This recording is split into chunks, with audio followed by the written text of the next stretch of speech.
সবাই কমেন্ট করতেছেন ভাই সেটিং কিভাবে করে, তাই আপনাদের জন্য নিয়ে চলে আসলাম আজকে সেটিং এর ভিডিও। সবার নিচে একটা বাটন দেখতে পাবেন, এই যে আমি রেড কালি দিয়ে দেখাই দিচ্ছি, এটার মধ্যে ক্লিক করবেন। এটা ক্লিক করার পর সেটিং পেয়ে যাবেন। সেটিংয়ে ক্লিক করবেন। সেটিংয়ে ক্লিক করার পর চলে যাবেন কাস্টমাইজ বাটনে।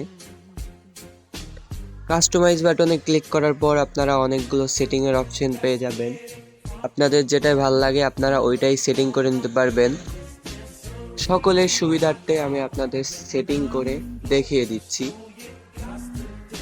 সকলের সুবিধার্থে আমি সেটিং করার ভিডিওটুকু ফাস্ট করে দিচ্ছি। আশা করি আপনারা সবাই বুঝতে পারছেন কিভাবে সেটিং করতে হবে। একটা ম্যাচ স্টার্ট দিয়ে আপনাদের সবাইকে দেখিয়ে দিচ্ছি আমার সেটিংটুকু কেমন হলো। আপনারাও চাইলে এভাবে সেটিং করে নিতে পারেন। আরও এমন নতুন নতুন ভিডিও পেতে আমাকে সাবস্ক্রাইব করুন, বেল আইকন ক্লিক করুন, বন্ধুদের কাছে ভিডিওগুলো শেয়ার করে দিন, আর বেশি বেশি কমেন্ট করুন। আর সবাইকে ধন্যবাদ আমার ভিডিওটুকু শেষ পর্যন্ত দেখার জন্য।